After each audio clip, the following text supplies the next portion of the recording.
Hello everybody, welcome back to the channel. If this is your first time seeing my face, welcome. I hope you stick around. I am a grad student in the US, and on this channel I share useful tips about moving to the US as well as documenting my grad school journey. So if this is the kind of content that you're interested in, please consider subscribing. So like I said in my introduction, I'm a grad student. I am in a PhD program, and one thing about grad students, PhD workers is we are underpaid.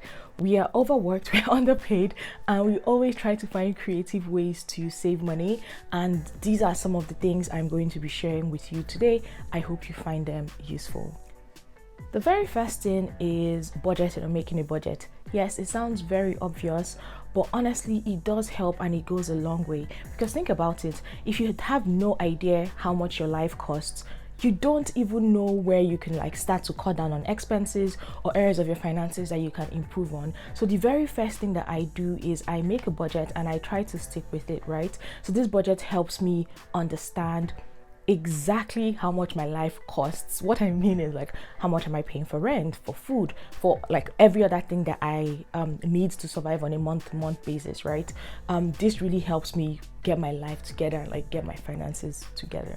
The next thing is sharing a space. So I live in the Boston area and it's super expensive here. Rent is my biggest expense every month, and to help reduce that cost, I share a space with someone else. So I have a housemate that I share an apartment with. By sharing a space, I'm not only able to cut down on the cost of rent, but also on the cost of utilities. So things like internet, electricity, gas, all of these I split into with my housemate, and this helps save me money significantly. The third way that I try to save money is by shopping secondhand or shopping thrifted.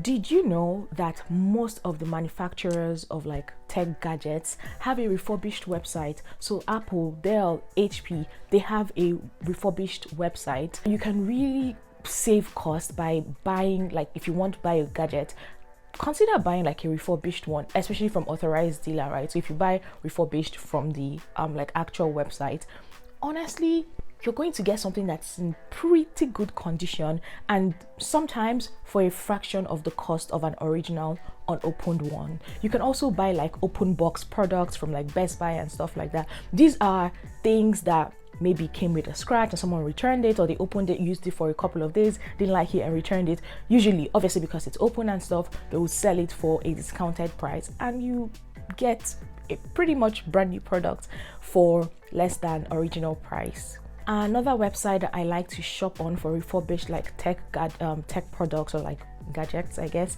is Back Market. Back Market is really good. I've used it, a lot of my friends have used it as well to get stuff. So you could check these out, if you're looking to buy new gadgets. Then for shopping thrifted for outfits, you can always check out websites like Poshmark, Depop, and you can also check out your local thrift stores like Goodwill, Salvation Army, and any other ones that you have in your locality. The fourth way that I try to make my money work is by using credit cards wisely. So I have an entire video dedicated to credit cards, especially for international students. I'm going to link that on the screen and also in the description box. Be sure to check it out, because in that video I go into details on how to use credit cards wisely. But yeah, using credit cards wisely is something that I do. What I mean is I'm not going to use a credit card that doesn't give me anything in return. This could be points, cashback, anything. My credit cards always give me some sort of benefit. Another way that I take advantage of credit cards is taking advantage of sign-up bonuses. So oftentimes you get offers for sign-up bonuses from anywhere between $100 to $500 if you open a credit card with a specific company and you meet their minimum spend requirements in a particular duration. So that's something that you can definitely take advantage of. Again, I'm not saying every month go open a new credit card, no, but if you feel oh yeah, you could use a new credit card, especially one that provides some sort of bonus, sure, why not? Go for it. Two cards that I can recommend right now that are pretty good and that I have as well are the Discover It Student Cashback card and the Capital One Quicksilver card. So the Discover card gives you $100 when you open it, get approved, and spend on the card in the first 3 months of opening. There is no spend limit, so you could literally spend only $5 from the card and you're going to get your $100 sign up bonus. Capital One Quicksilver card gives you a $200 bonus when you open the card and spend $500 in 3 months of opening. To qualify though, you must be like a first time Capital One customer. Both cards, so Discover and Capital One, do not have any annual fees, so you don't have to worry about that. If you're interested, I have links, direct links to get these cards in the description box, and you can check them out. The next thing that I do is to use high yield savings accounts for my savings. So whatever I have to save, I do not leave with a traditional bank account because those provide very abysmal interest rates, like less than 1% annually. While on the other hand, high yield savings accounts can provide anywhere from 4 to 5% annual interest rates. So yeah, you definitely want to be earning substantial interest on your money. So consider high yield savings account. There are a ton of them. You should do your research and find which ones work best for you, but don't leave your money lying in a regular savings account. So the next thing that I do is trying my best to minimize food costs, and some ways that I do this is by cooking at home, shopping at farmers markets when possible, comparing prices between grocery stores, shopping the store brand. So if I'm looking for staples like egg, milk, pasta, salt, sugar, I just buy the store brand. In my mind, it's all the same, really.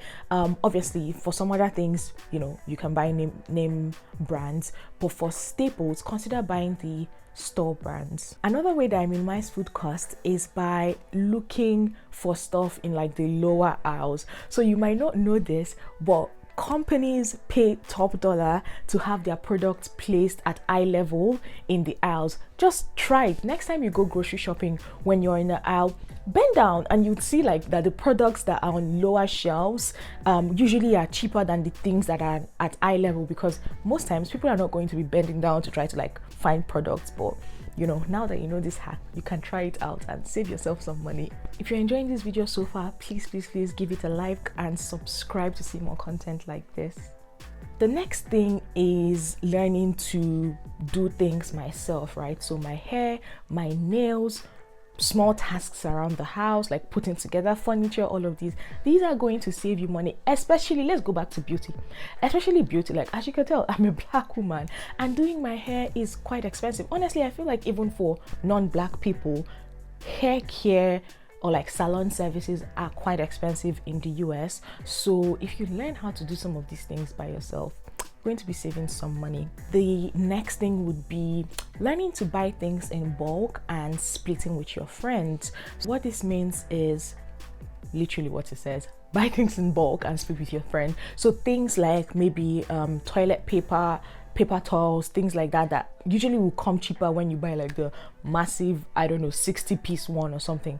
Get a couple of your friends together, buy this massive pack and just split it amongst yourself. You'll see that it comes out to be cheaper when you do this than like buying individual items from the store. The next way that I save money, and one of my absolute faves, is by taking advantage of like loyalty or like membership cards to stores that you shop at frequently. Now, these are not credit cards. So if you go into like, Victoria's Secret or something, and they're like, do you want to open a card today? No, that's not what I'm talking about. I'm talking about a credit card. This is a loyalty card that gives you some sort of rewards. It gives you like discounts, cashback, etc. So if you shop at a particular grocery store, they might have a loyalty card. Walk up to customer support, ask them if they have this provision. If they do, get a card, sign up. Usually you get some like pretty good discounts. For myself, for example, I shop a lot at CVS, so I have a CVS card. And when I tell you CVS has come in clutch. They're always sending me coupons like 40% off your entire purchase, 20% off your entire purchase, $10 off your purchase, and they also give me like specific discounts to the things that I buy regularly, right? So I guess like they definitely would keep your records. So the particular brands of things that you buy, most times I'd have discounts from these, and I just use the coupons and save money. I'm telling you, CVS, CVS really has come in clutch for me. I go there and put in my coupon. You know, sometimes I have my $50 purchase has come down to like $26. I'm like, oh, thank you. By the time I apply all of the rewards and like, you know, coupons, it just really brings my total down. And I'm telling you guys, look into this. Get loyalty cards for the places that you shop at a lot. And the last and final way is figure out ways to have fun for free or for cheap. One of my best things is getting a library card. If you're watching and you live like in Boston or like in the Boston area, maybe even in Massachusetts, I don't know if this is all around the state of Massachusetts, but get a library card. Get a library card. I have a Boston public library card. This card gives me either free or heavily discounted tickets to places around the city. So like museums, aquariums, sites, different things. I haven't even taken advantage of I haven't taken advantage of a quarter of what my library card gives me access to. But get a library card. It's going to save you a lot of money. Other ways that you can have fun for like cheap or for free is like, you know, instead of going out to eat like every other weekend or something, get together with your friends, do games nights, have a potluck, you know, do karaoke in someone's house. Just figure out ways, you know, creative ways to have fun for free, and that's definitely going to save you some money. That's it for today's video. Thank you so much for watching. If you made it to this point of the video, please leave me a comment telling me which of these tips or hacks that you found the most useful, or which of them you'll be implementing. Again, if you haven't liked this video so far, please like it. It helps me, it helps the channel, and subscribe if you're not subscribed. Thank you so much for watching. I will see you in the next video. Bye.